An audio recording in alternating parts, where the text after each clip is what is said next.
All right. Hi, everyone. Welcome to another episode of the Cafecito. I'm your host, Christiana. Want to say thank you to our sponsor, We The Plug. We The Plug, THA, not THE, because we got flavor. Hello. As you all know, it's a sponsor of the Cafecito series. The Cafecito series is a weekly web series where we connect with everyday people doing extraordinary things. And so I'm so excited to bring another amazing person to you all today. This gentleman I met in February of this year when I was out in Silicon Valley, out in the Bay Area, or not the Bay Area, out in San Francisco area. And I say this to you whenever I talk about our first meetup, you were just so powerful. You had so much energy when we connected, and you were just talking to me about what you do and who you are. And I was like, whoa, this is a dope brother. Like, I need this brother in my life. We gotta stay connected. And I know there's things that I can help support that he's doing. And so I'm excited so much to have you here with us. So again, let's go ahead and have you introduce yourself. Tell the people who you are. Well, thank you so much for that. You're too kind. I need to play this back and just introduce myself wherever I go. That was amazing. Just I take wish everybody me with you. I more than have to be like, y'all move back. Yes. Let me tell you who this is coming here. No, you Please, are amazing. I mean, I mean that wholeheartedly. Like, this is not lip service. Like, who you were that day has been the same person you've shown up in every day. And I'm excited for people to know who you are. So. Thank you. You're too kind. Well, my name is Adeola Osinubi. And long and short of me, teacher's class turned successful urban professional. And I started a business called STEM Whisperers. And the short of that is to replace the school to prison pipeline with a marketing technology pipeline. Did you hear what he said? He literally has created an outlet where he's changing the narrative for how did you get here? Like, what was it that you did to get to this place? Like, it didn't happen. How did it happen? So it was a kind of interesting story, interesting journey. So what led me to digital marketing in the first place was name discrimination.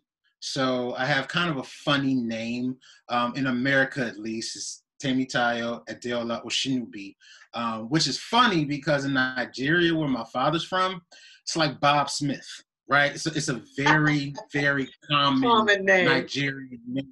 But over here, it's kind of funny. So the story was, I went to a career fair at Sinclair Community College in Dayton, Ohio, and I was trying to get a job at Lowe's Home Improvement, which is the biggest competitor to Home Depot. And so there was this HR from the Beaver Creek Lowe's. I interviewed for the position, said I knocked it out the park, I did great, and she couldn't offer me a position at the Dayton Mall Lowe's where I wanted to be, but she would refer me to that HR. And so I follow up the next day thinking that, I just nailed it. All I got to do is show up and get my job. Nothing. Like radio silence. The woman wouldn't meet with me, and nothing happened. And so I continued to follow up for months, literally months, until one day I showed up and the HR had actually gotten fired. And the HR coordinator was now the acting HR, and she hired me on the spot because I had kept, following up month after month. And then after I started working there, she let me in on the secret that the HR at the time, she was the type of person, if she could not pronounce your name, she did not call you back. It didn't matter what your resume said. It didn't matter how qualified. Yeah, it didn't matter. Like if your name was anything other than Bomb, Tob, or Karen, you were just SOL with her. And so it wasn't until she got fired and somebody else got put in that I got my job. And this was in 2004. I graduated high school in 2002. This was in 2004. I remember my hire date. My hire date was 11/04/04. So that's when I finally got on at Lowe's in November, even though the job fair happened in May. So anyway, after that, I was like, you know what? Screw this. Like I'm not about to keep going through this and being discriminated against because of my name. I'm just gonna go online and figure out how to make money, right? Yeah. And so that inevitably led me, and I just, I didn't know what I knew then. I just Googled it. So I just Googled how to make money online. And that led me headlong into, network marketing, MLM, lotions, potions, and the whole, info marketing that Lotions and potions. And I sort of, bumped my head doing that for a decade, like literally a solid decade. I did it all. I sold Kirby vacuum cleaners door to door. I did wholesale real estate. I was just out here hustling because I was determined not to have to deal with name discrimination. So I was doing everything in my power to get away from those types of places and those types of systems that would just immediately delete my application as soon as they saw Tammy Tayo. And so I bumped my head. I could only get so far doing that. And so I bumped my head enough times. So I was like, you know what? No matter what I do, it all comes back to some form of digital marketing, some form of social media, Google ads or whatever. So if I'm going to do this anyway, I might as well get good at it, right? I mean, there's no sense in sucking at it if this is how it's going to be. So in 2012, I went back to school and got my bachelor's degree in digital marketing from Full Sail University, graduated in 2015, and moved to Atlanta from Dayton, Ohio, where I'm originally from, because the job market in Atlanta was a lot stronger than Dayton, Ohio. And so went to Atlanta and started working for Cox Media Group doing the Google ads. So the ads you see on Google and other websites, I did that, and then parlayed that into a career in digital marketing, working my way all the way up to P&G, where I am now. I'm in Cincinnati. And then P&G ended abruptly and traumatically, which I won't get into because we'll be here for like 3 hours if I got to tell that story.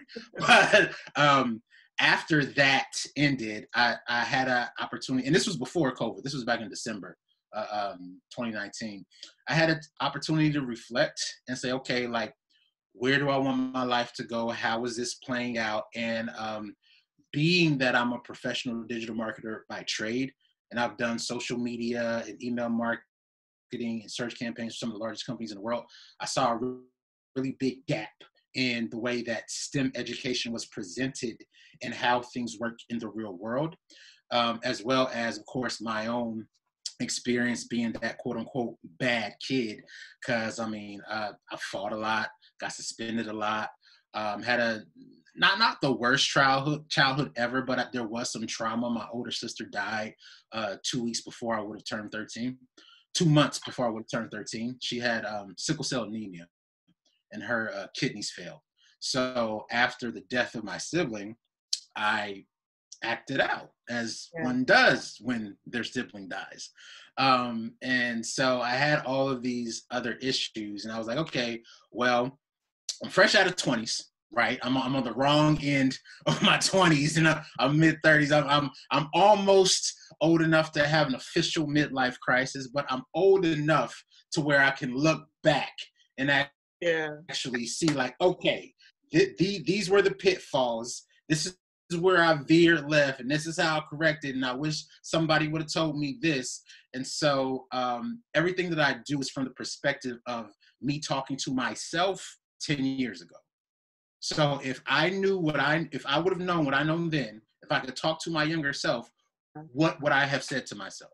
What advice would I have given to myself? And we all know that, there's no such thing as a time machine, but you can go back and help somebody else who's still coming through. And so as a 36-year-old man, I'm like, okay, so if I had to talk to a 26-year-old or a 16-year-old, what would I say to them? And that's how STEM Whisperers was born. Wow. When you're talking about how the conversation around STEM, and this was actually a separate conversation you and I was having, but the conversation around STEM and how it's skewed not in favor of not only other boys of color, but specifically Black males in particular. And when it is presented, it's only presented in one kind of package. Like, you only get this kind of STEM. So you don't want to do this? Oh, okay, well, sorry, then STEM's not for you. And you're saying, no, that's not true. None of this is fact. And what's really true is this whole other open opportunity, that it doesn't matter that you don't want to just do this one type. There's so many different other options available to you, and here's how to do it. Talk a little bit to us about, you know, why is that so important? Why is it important for Black boys, young boys, to know that they have a place in this space, and that there's so many different opportunities for them outside of what's being presented to them?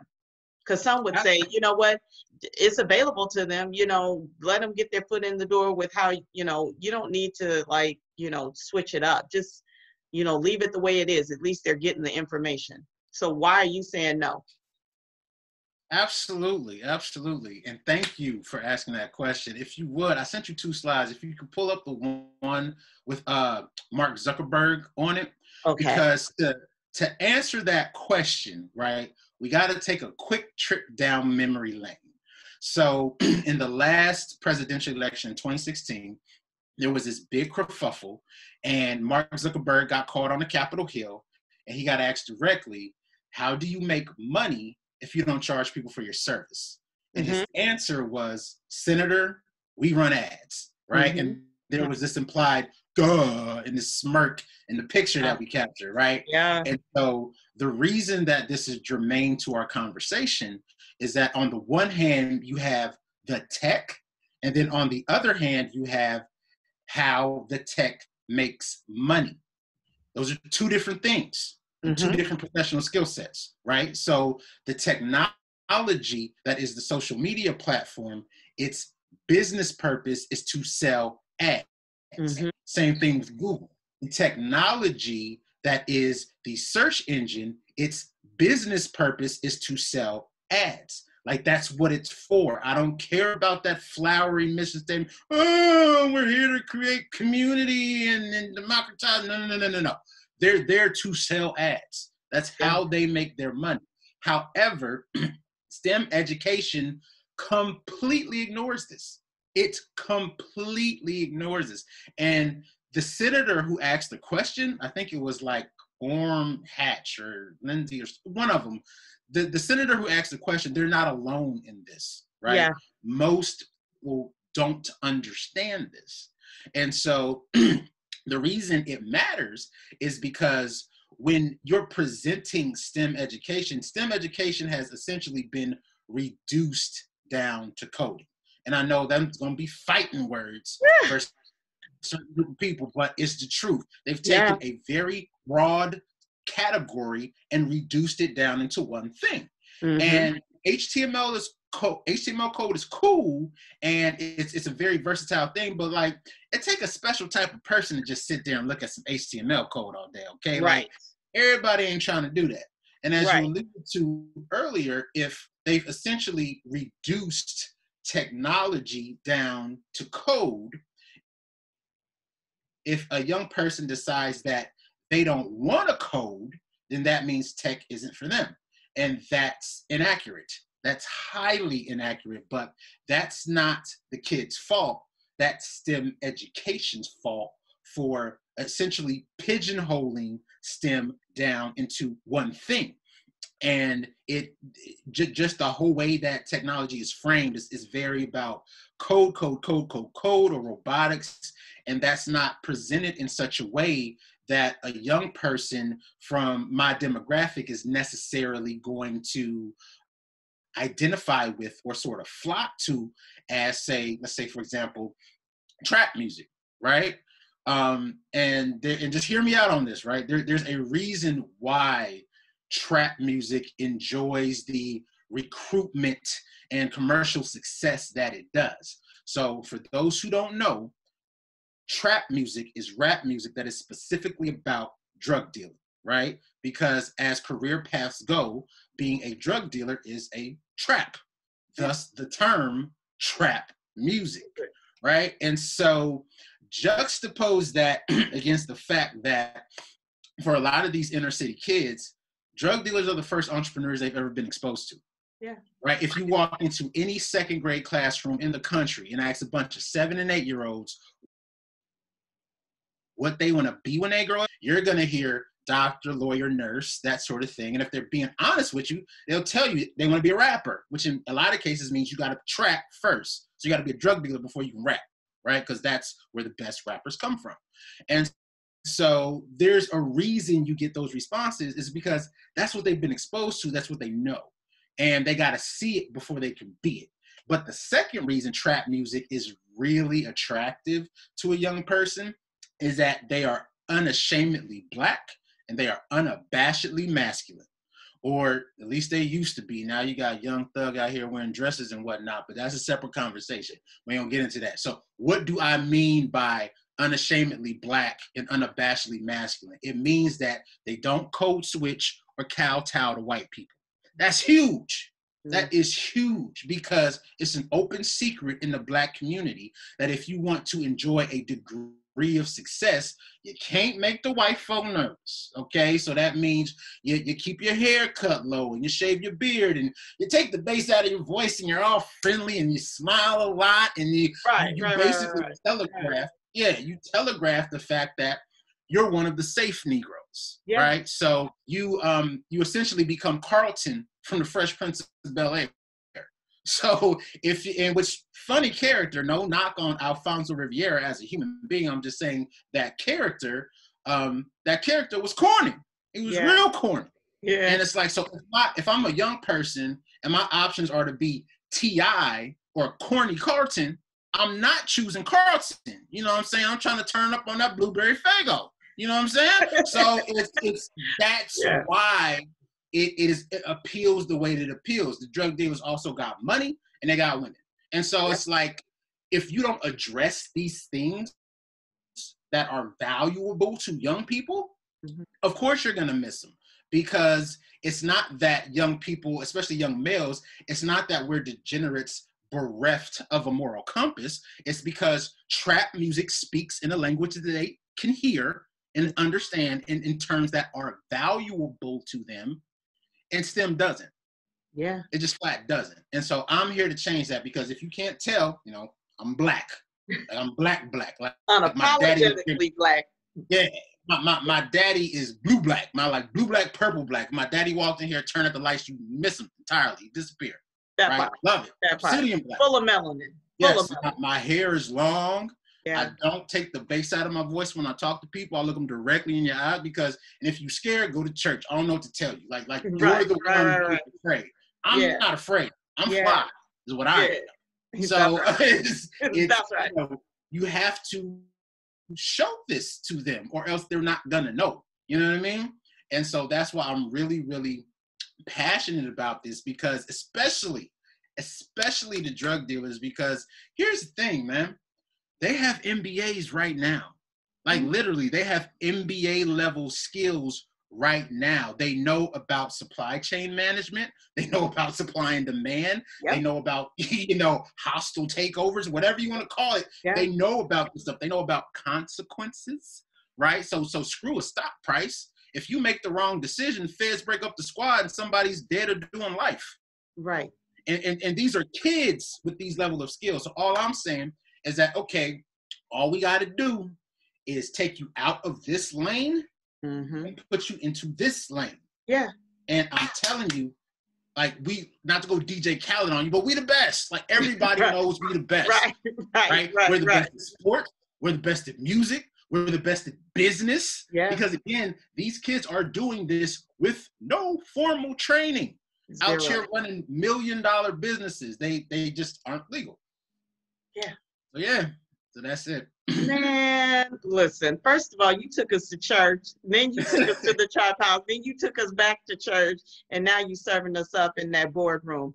I think that what you're saying right now should be the conversation happening in any school institution across the world, because we often talk about obviously our own experience, which if you grew up in America, that's your experience as America. But this narrative is across the board. I can remember when I worked in, because my background is in prevention education and community mobilization, and I worked in a community that was in the middle of coming into early stages of gentrification. And so you had literally projects right here and multi-million-dollar homes right here. Like the only thing that separated was a little small, it wasn't a wide street where no, it was this little tiny street that separated multi-million-dollar homes that was being built and people were living in and moving from other states into it, and projects right here. It's just the projects didn't look like those traditional projects you see, you know, with the multi-story buildings and all that, you know, they were just single level homes. Anyway, the point I'm getting to is that we had a insurgent of refugees that were brought in, and these kids, you know, some of them understood English, some of them did not. They were a vast range of ages. But there was a huge gang community that was, again, in the early stages of being kind of corralled in, but they were still very strong. Those high school boys, they had every opportunity presented to them from a school institution, but how was it presented to them? It was presented to them in that you need to change this, you need to change this, you need to change this, this ain't right, this ain't right, this ain't right. The gang community said, oh, I want you, come in here. I like your height. I like the bass in your voice. I like the look in your eye. I like. One group saying, change everything so you can fit in. Another group saying, oh, I want you just as you are. Now, they're going to change you, right? Because these are not young men who were necessarily violent, but they needed to become more violent. They needed to become violent. If they weren't violent already, they were going to seduce them into being more, right? But to your point, you know, to say to someone, I accept you just as you are. I'm not trying to change your name. I don't want you to cut your hair. I don't want you to button up your shirt all the way to the top because it's choking you anyway. So unbutton that top button, right? To someone who's saying, nah, I like you just like that. And let me just, you know, rough, you know, the iron out the edges. You know, of course, I'm going to lean more towards the side that's not really trying, who's just accepting me or perceives to just accept me. So what you're saying, I'm not a Black male, but it speaks to me as a Black woman, as my child, the child in me. It speaks to me because I remember being told at a young age, your hair is really difficult to comb through. Let's put a little perm in it, right? And so it's like these little things that it's like, well, let's do this. Let's switch you. Let's tweak you a little bit, you know. And then coming into adulthood where I took on the persona of, you know what? I'm not dealing with nobody else who tries to change me. This is who I am, and you can't accept me, then I'm going to resist you or whatever. And so understanding the psychology behind that. And I think that is part of what you're talking about. You're not just going in from an academic perception only.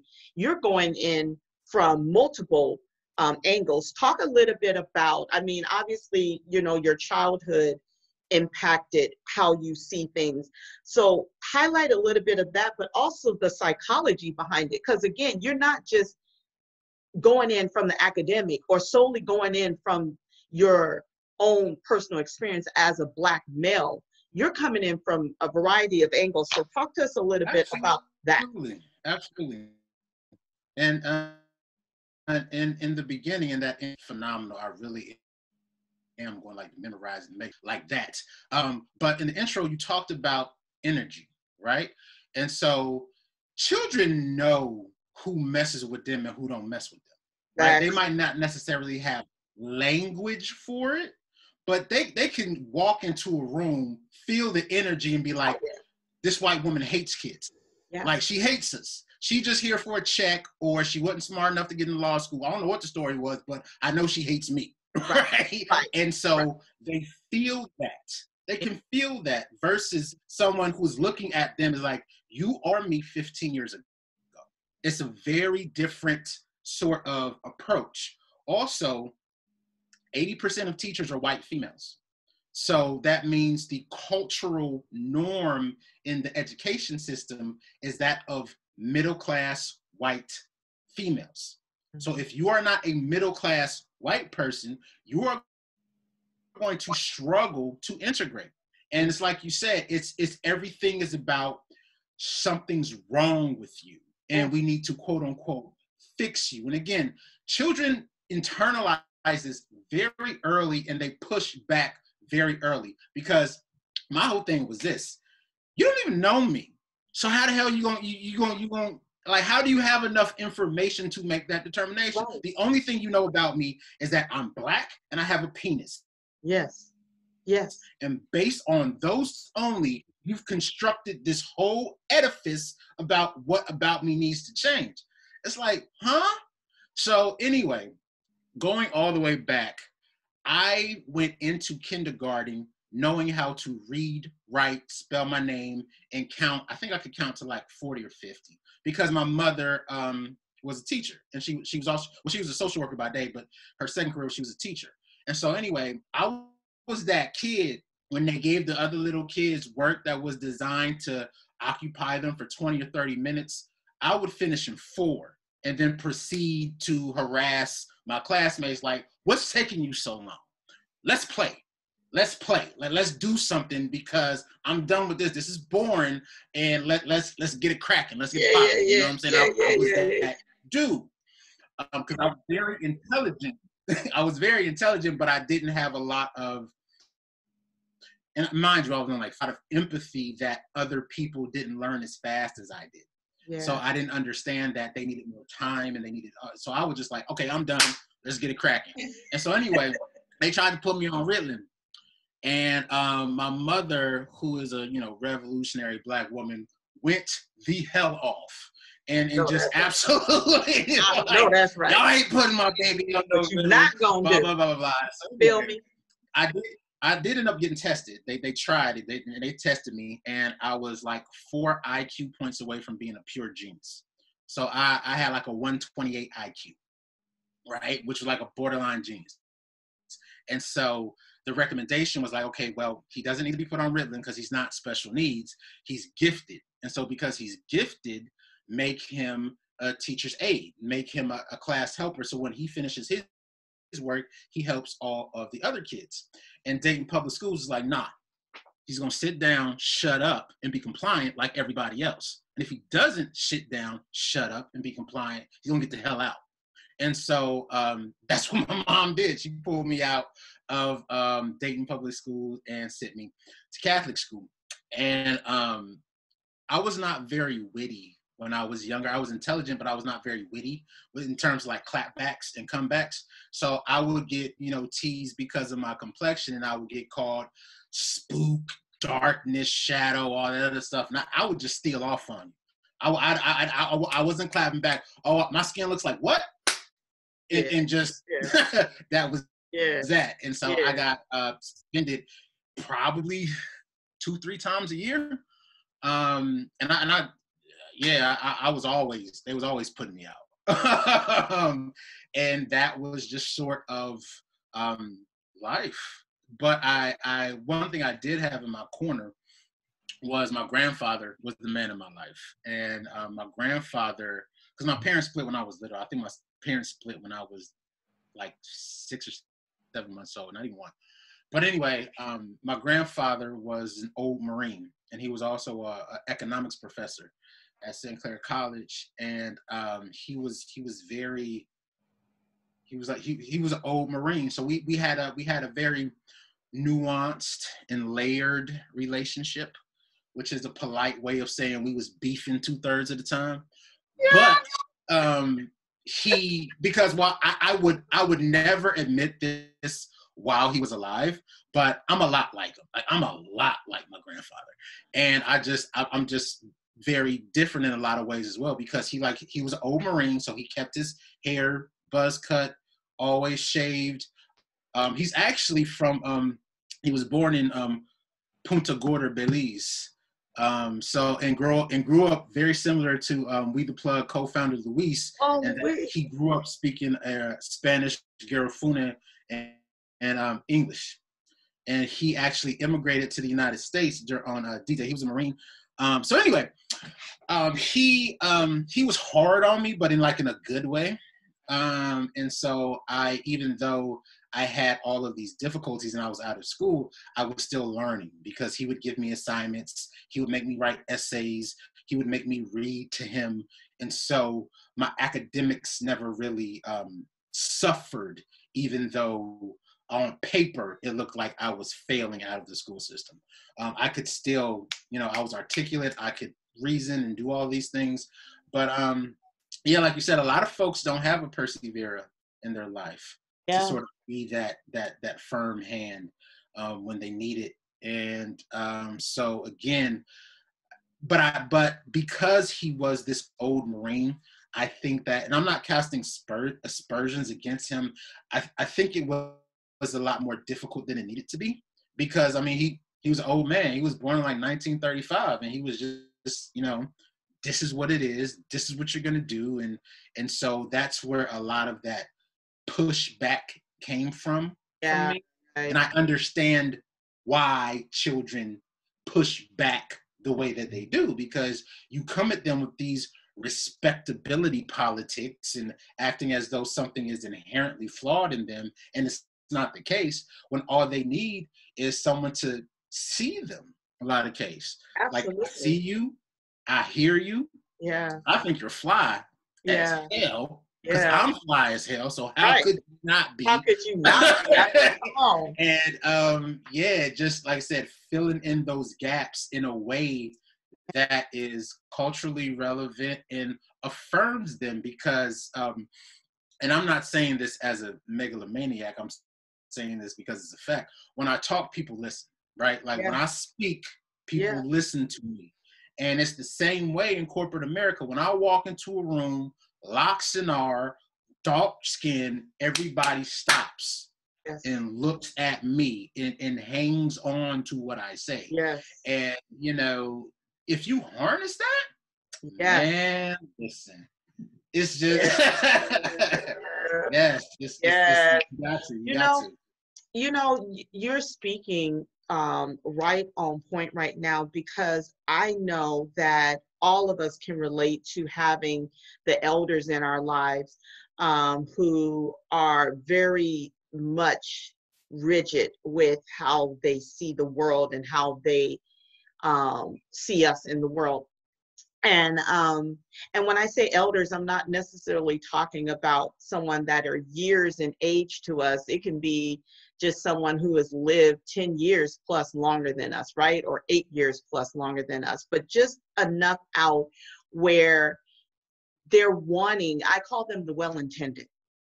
These people in our life, they have their intentions, for the most part, are good in that they want us to succeed in life. They don't want us to fall into the traps that they fell into. However, in doing so, they start to change our narrative. And there's a gentleman that I support and I rock with.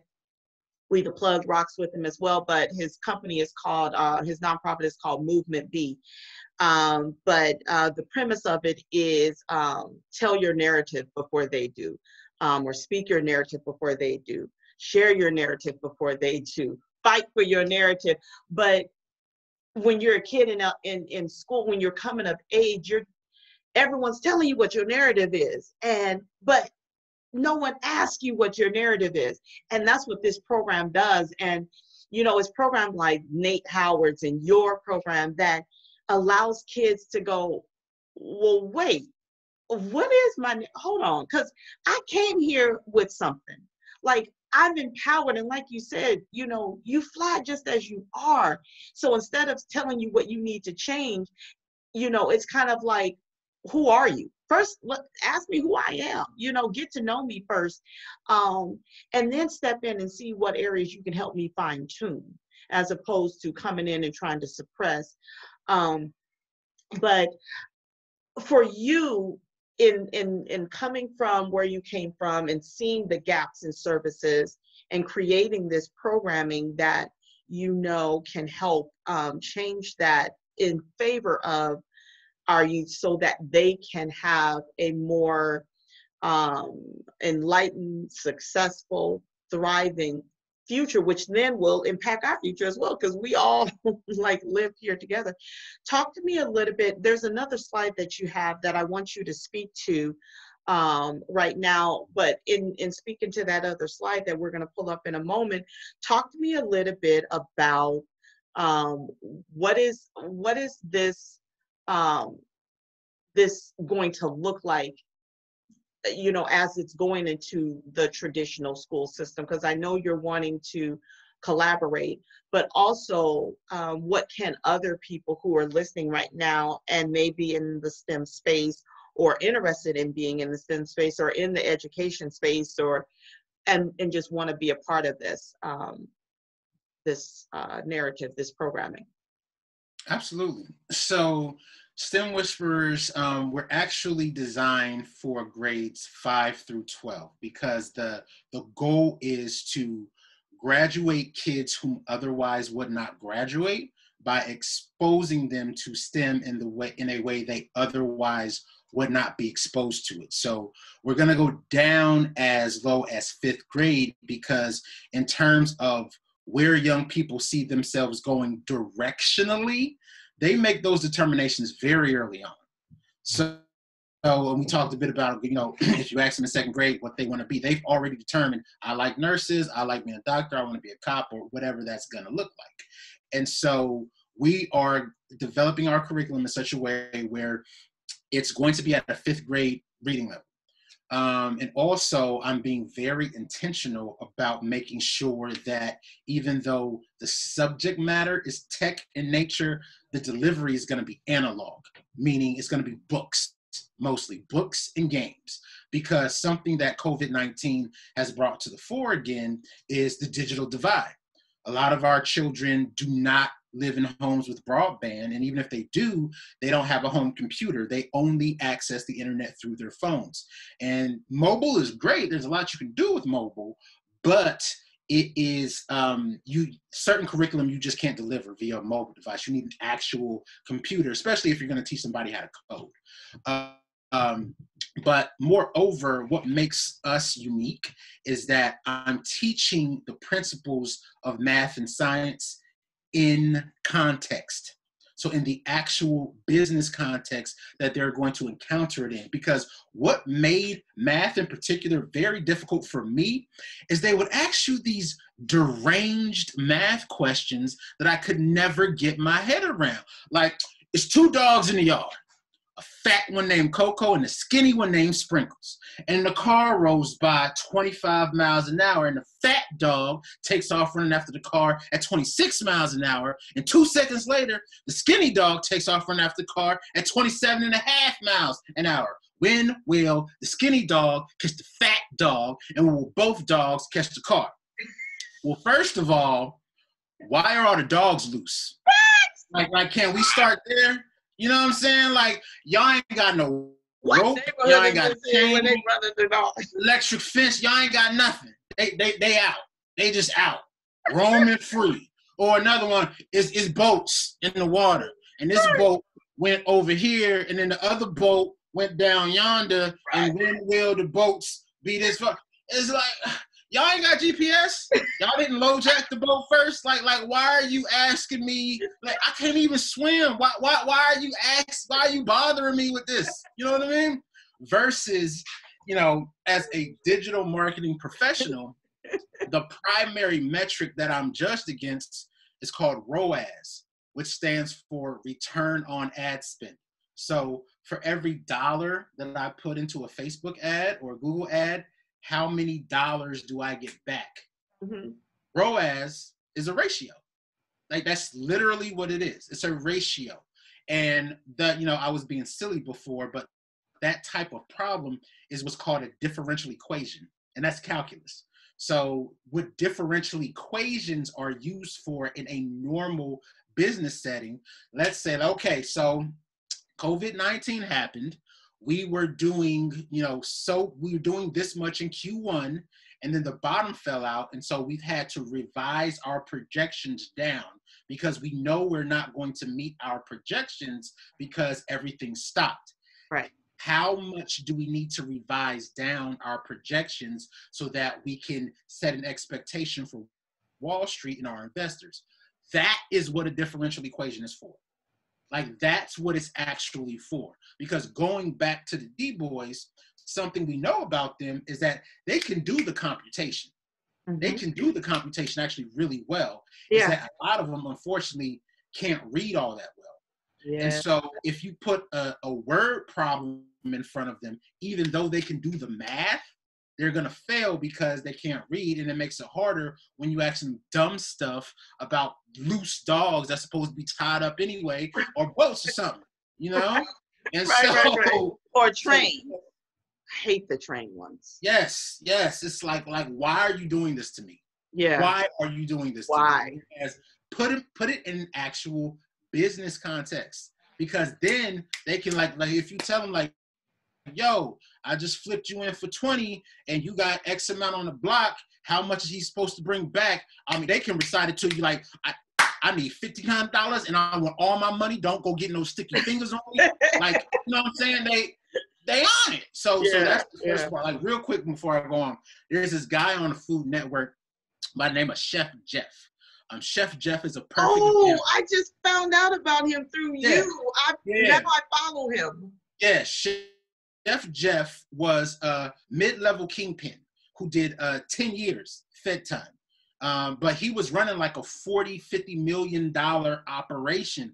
Like, his blocks was doing like 125 a week, right? He was a very successful businessman. He just wasn't legal. And so when he was in the penitentiary, he learned how to cook.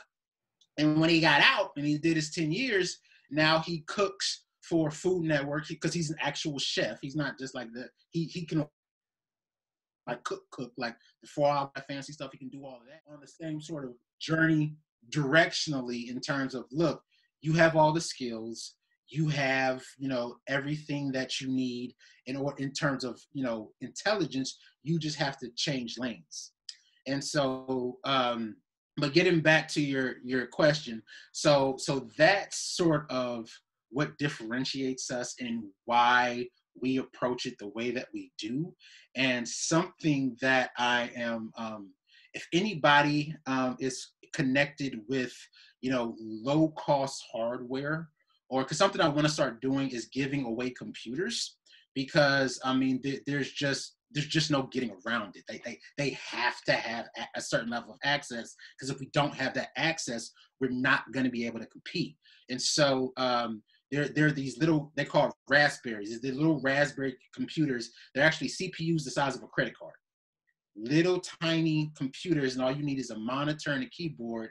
And yeah, it's called raspberries. So I'm trying to like get a bunch of them and get them to, sort of close the divide a little bit.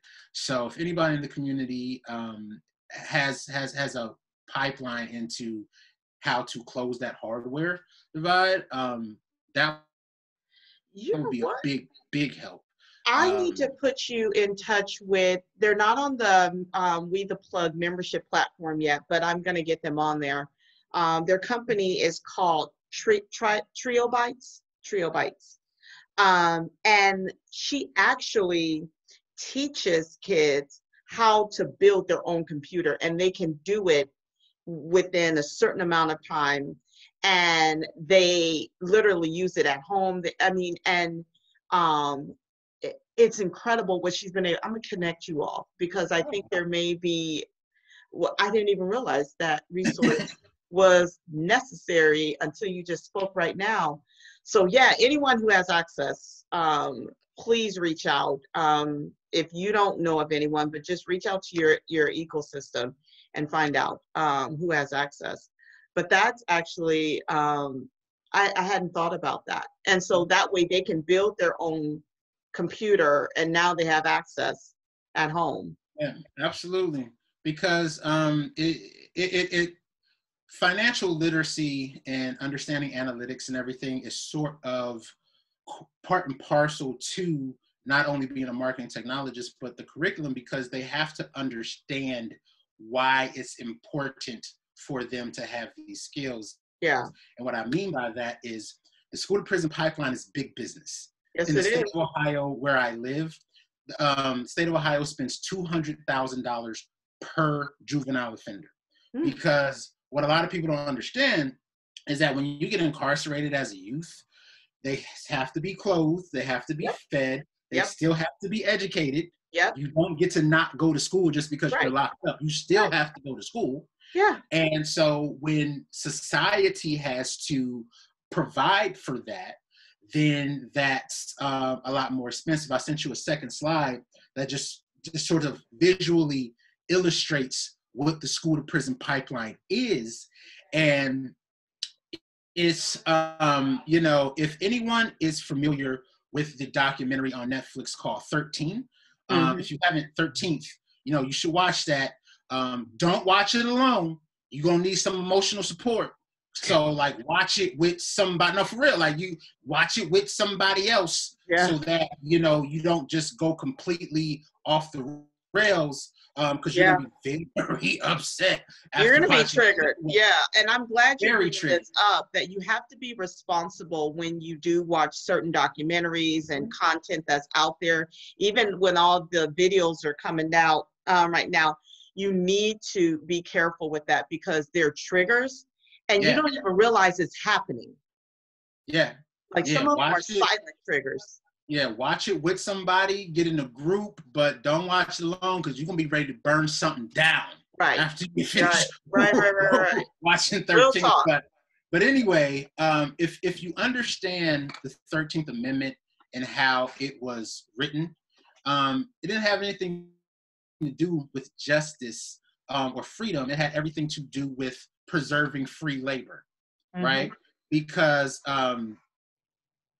it had everything to do with preserving free labor because there's a clause in there that, you know, you can't be enslaved unless you're a criminal, right? And so then we saw a bunch of structures come up that essentially criminalize Black people. Like, do you remember that old movie with Martin Lawrence and Eddie Murphy called Life? Yes. We have Martin Lawrence, Eddie Murphy, Bernie Mac, rest his soul, and dude from Joanna Man, Miguel. What's Miguel's last name? Miguel. Oh, I know who you're talking about. The one that, oh my God, he's been in so many different movies. Yeah, so that movie. I know what you're talking about. Yep, that movie, Life. Life was about Jim Crow. Which was during the Reconstruction period immediately following slavery. So, you know, in the movie, they were actually doing something wrong, but they got into a scuffle. And instead of, you know, doing like 3-5 years or whatever, they got life in prison.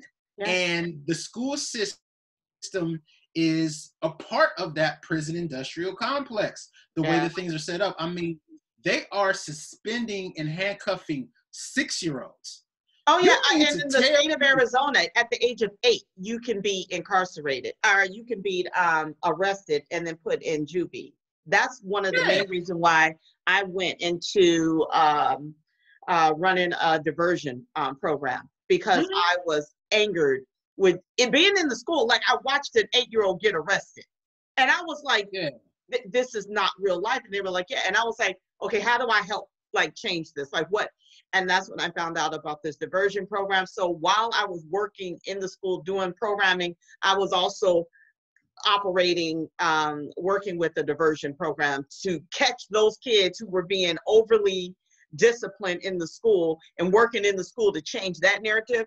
I was also working in this community to catch those kids, to get them, protect them from going into the system and just go through a diversion program. But as we all know, how many kids of color, specifically Black kids and Latin, Latino, specifically males, it was mostly males, are going to go through the diversion program? Not that many. So we saw them still going straight to juvie. a whole nother fight on our hands, a whole other fight, because they come up with all kinds of reasons why. And we knew what was happening. We're like, because it's money for you. You see dollar signs. This has nothing to do with correcting a problem or helping, and everything to do with you making money off of these children. Yep, it's despicable and it's disgusting. And just to be That's clear, why you were here to change it. Yeah, I want everybody to really hear me when I say this. I am not one of these bleeding hearts that thinks inside of every convicted felon, there's a little boy who just didn't get a chance to play with a ball. Some of them need to sit down. That's not the issue. The issue is not prison. The issue is the prison industrial complex. That is the issue. So instead of treating prison as a necessary evil in a modern society, prison gets treated as a profit center. And so you start applying business methodologies to the prison system, such as how much inventory do I need to carry? Right. What's the useful life of my inventory? How do I increase my margins? And you're not applying this methodology to groceries or consumer packaged goods. You're applying this methodology to people. Your inventory are people. Like my people. My people specifically. And so it's like, no. You got me all kinds messed up. Come on. Nope. I ain't going for it. Like we ain't doing that. No. So, but again, going back to, okay, how does this trickle back to STEM? This is why math matters. Because when you understand the business models, and you understand the revenue models, all of the decision-making makes sense. Going back to Mark Zuckerberg, because he got asked, okay, how do you make money? You don't charge people. Then he had to expose his business model. And after he exposed his business model, then his decision-making made sense. Yep. Right? The decision-making makes sense once you understand how they make money. Well, we make money by selling ads. And if I got to, put something false in front of you or whatever, just to keep you on the site longer, then, but because that's how I get my bread.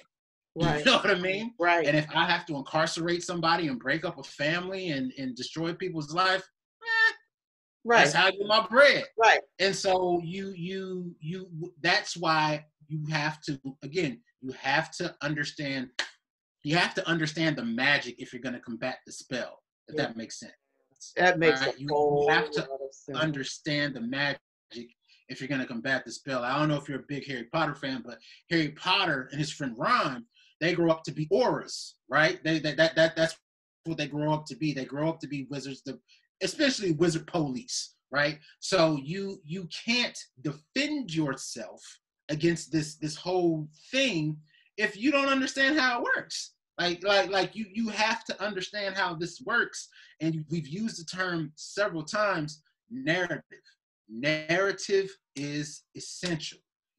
Narrative is essential. We have to have narratives that affirm us.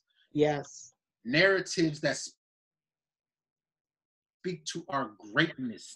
Yes. Fun fact, my mother was a social worker. She worked at the Red Cross Emergency Housing Program here in Dayton, Ohio for like 25 years. Literally, this is real TV, y'all, because my laptop is about to die. I gotta go get my charger. Hold on. My mother was a social worker at Red Cross Emergency Housing. She worked in the Parkside Projects. It was one of the worst projects in Dayton, Ohio. They've since torn it down and scattered everybody to the four corners. But anyway, because she worked in, the projects in the emergency housing program, and she was a caseworker, she had access to all these stats. And fun fact, the #1 recipient of not only Section 8, but public housing in general, not public housing, but public assistance in general, has always been white women. They're the #1 beneficiaries, white females. At no point in recorded history has the #1 recipient of public assistance been anything other than a white female. But you never know looking at the narratives that get pushed out or looking at the stories that gets told about this big, scary black man so that whenever I show up, and I'm one of the nicest people you'd ever like to meet. I mean, she talked about it. My energy is just, you know, and but you see me, I stand about 6 feet tall. I'm in the process of getting less fat. I've been losing weight. I've been exercising and whatnot, but I'm a large man. And so I'll never forget. It was my first job at Atlanta. I worked at SunTrust Bank. I was Oh, on yeah. the team. And mind you, I'm in downtown Atlanta, SunTrust Plaza, this big tower. And I'm in a suit. I'm suited and booted to the nines. I get on the elevator, and this stank old white woman literally clutches her pearls. I'm not lying. She literally pulls one of these and sort of turns a shoulder to me, and it's like, woman, I'm in a suit. And like what do you think is gonna happen right now? But anyway, narrative drives belief, and belief drives behavior, and so we have to interrupt it, and we have to get in there and affirm them, because like I've been in those business meetings, I've been in those boardrooms, I've run the campaigns, and I'm telling you, they can't mess with you. Like do not be intimidated. Do not be afraid. Yeah. I am telling you, little boy, as you are right now, you are 10 times like, we the best.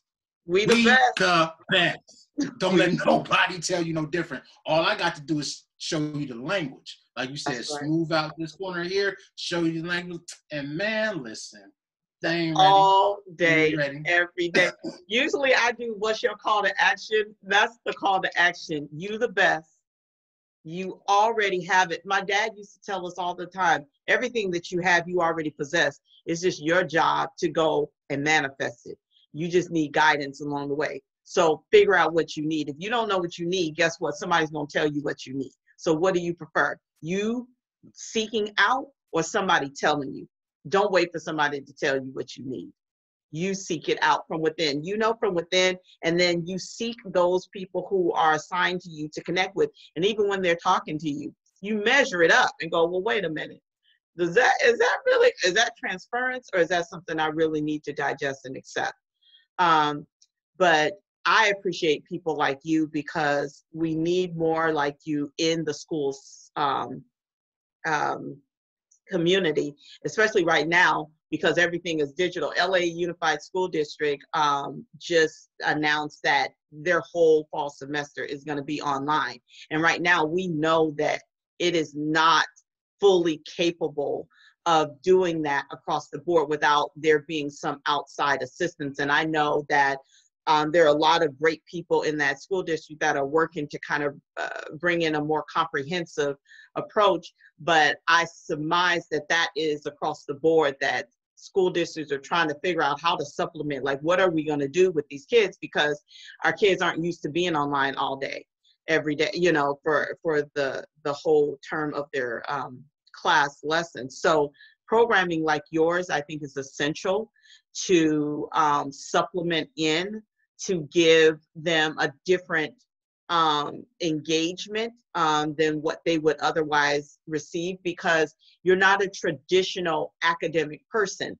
And that is what's needed in this space. I think it's great when you have traditionalists meet with unorthodox folks and marry that together, because then you have something beautiful that's a little bit more comprehensive, where it's like, okay, I get a different mix of how I'm receiving content, as opposed to this very regimented, I can't think of the proper term, that educators are taught in how to teach students. It's not a one size fit all, but for years. Yeah, like pedagogical sort of thing. Oh man, it's horrible, and I'm glad that it's being interrupted, even though it's with the pandemic. But I'm personally glad it's being interrupted, because it's about time. So tell the people where they can find out more about STEM Whisperers. You can visit us at stemwhisperers.com. stemwhisperers.com. It's basic. Don't judge me. I'm not a web developer, but I'm working on it. It is STEM Whisperers, WHISPERERS.com. You can also follow us on Twitter at STEM Whisperers and on Facebook at STEM Whisperers. And yeah, we are. I didn't even talk about the how I came about that name. So I don't know that if you watch a lot of Lifetime or whatever, but there was a show a while back called The Dog Whisperer. And this guy by the name of Caesar Malone. Oh, I know about The Dog Whisperer. Dog Whisperer's sort of whole shtick is that he would take the worst dogs, like literally Cujo, he would take those dogs and train them. And so the reason I call it STEM Whisperers is because I'm doing the same thing. Because let's be clear, I want Pookie, Ray Ray, Sharika, I want gang members, drug dealers, somebody who will beat the snot out of you if you look at them wrong. I want them. That's the one. I want those kids, and I'm going to, again, not necessarily, it ain't about fixing anything. It's just about exposing them to difference that's going to bring out their greatness, because the greatness is already there. It's already there. That's why I call it STEM Whisperers for those who don't know. But the website, STEM Whisperers, follow us at STEM Whisperers. Christiana, thank you so much for the opportunity. I had a blast, and I'm really looking forward to doing big things. I am as well. And for those of you all, you've heard him talk about opportunities. So if you are a software developer and you're looking for passion projects, I know a lot of people have reached out to me who have asked how, especially allies right now with the whole Black Lives movement, they're asking how can they be a part. This is why we're doing shows like this, so that you can tap into these resources and say, I'm a software developer, I'm willing to donate 10 hours of my time, 20 hours, or it's limitless. So if you're a software developer, if you are an educator, if you are a breathing human being, if you are a human being, let me say it like this, if you're a human being and you breathing and you want to do something to change the world for the better, then reach out to this brother. Reach out to We the Plug, get on the membership page. He's on the membership page because, again, the only way that we're truly going to impact the change that we want to impact it at the level, I should say, we want to impact it at, is if we unify together. No one of us can do it alone. No one of us can do it alone. It's going to take each and every one of us coming to the table and adding in our special sauce. So again, reach out to him. He's also on LinkedIn as well. Even if you don't do any of those things, you're like, well, I don't do nothing. You know somebody, okay? So everybody can get involved. It doesn't matter your age. It doesn't matter your ethnicity. Get involved. All hands on deck, because we need it. We need you. So thank you, T, so much for spending time with us today. Thank you for your enthusiasm. Thank you for your dedication, your commitment. And thank you most overall for walking in the purpose that you've been given, because we know that this is not an easy task to take on. And so we thank you. We stand with you, not just in solidarity for some of us who may not be able to be there in person with you, but we stand with you shoulder to shoulder, ready to get to work and roll up our sleeves. I know personally I am here saying I'm willing to roll up my sleeves and do this work with you as well. So again, thank you so much. Thank you guys for tuning in. Another episode of the Cafecito series. Again, if you want to be a part of it, just reach out to us on WeThePlug.com. Let us know who you are and what you do, and we'd be more than happy to get you on here as well. So have a great rest of your day. Bye-bye.